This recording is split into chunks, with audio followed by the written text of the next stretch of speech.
Hello నమస్కారం అండి.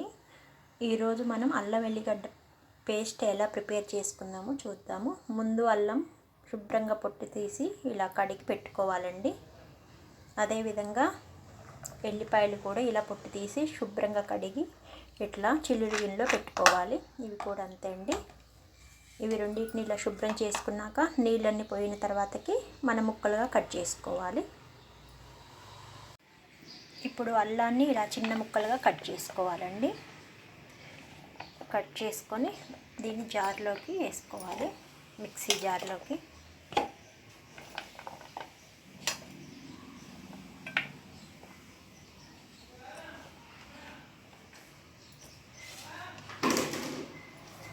అదేవిధంగా గార్లిక్ కూడా వేసుకోవాలండి. ఎల్లిపాయలు, గార్లిక్ జింజర్ పేస్ట్ మేకింగ్ అండి. ఈ విధంగా ఎల్లిపాయలు కూడా వేసేసుకోవాలి.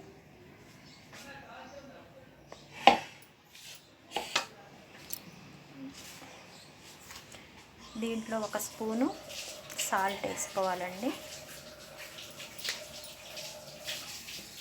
ఒక స్పూన్ పసుపు వేసుకోవాలి. ఇంక ఇప్పుడు మనం ఇది పేస్ట్ చేద్దామండి.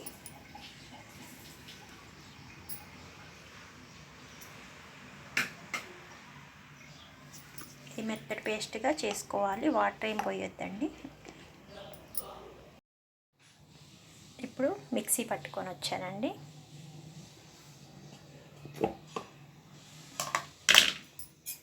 ఇలా అల్లం వెల్లిపాయ ఇలా మెత్తగా పట్టుకోవాలి. చూడండి ఎంత మెత్తగా ఉందో. ఇది మనకి 1 మంత్ వరకు ఉంటుందండి ఫ్రిడ్జ్లో పెట్టుకుంటే. వాటర్ పోసుకోకపోతే కొంచెం గట్టిగా ఉంటుంది, కొంచెం పోసుకోవాలి. కొద్దిగా నలిగిన తర్వాతకి కొంచెం 1 స్పూన్ వాటర్ చాలండి. చూడండి ఎంత మంచిగా పేస్ట్ అయిందో. చూసారు కదా ఎంత మెత్తగా ఉందో అల్లం వెల్లిగడ్డ పేస్ట్. మనం కొంచెం ఓపిక చేసుకొని అల్లం పొట్టు, ఎల్లిపాయల పొట్టు తీసేసి శుభ్రంగా కడిగి మనం ఇలా మిక్సీ పట్టుకోవాలి. ముందు పట్టాక కొంచెం 1-2 స్పూన్లు వాటర్ పోసేసి ఇలా పట్టుకోవాలండి. అల్లంలో వాటర్ ఉంటుంది, అవసరం లేదు. ఎలాగో మనం ఫ్రిడ్జ్లో పెడతాం కాబట్టి కొంచెం పోస్తే సరిపోతుంది. ఇలా మెత్తగా చాలా మృదువుగా ఉంటుందండి. మనం ఏ కర్రీలోకైనా వేసుకోవచ్చు. 1 మంత్ వరకు ఉంటుందండి. అల్లం వెల్లిగడ్డ పేస్ట్ జార్లో నుండి ఇట్లా ఒక బౌల్లో వేసుకున్నానండి. వేసుకొని ఇలా 1 స్పూన్ పెట్టుకోవాలి. మూత పెట్టేసుకొని మనం ఫ్రిడ్జ్లో స్టోర్ చేసుకుంటే 1 మంత్ వరకు ఉంటుందండి. చాలా స్మెల్తో మంచిగా ఉంటుందండి, ఫ్రెష్గా. ఇప్పుడు ఎంతో ఈజీ ప్రాసెస్ అల్లం వెల్లిగడ్డ పేస్ట్.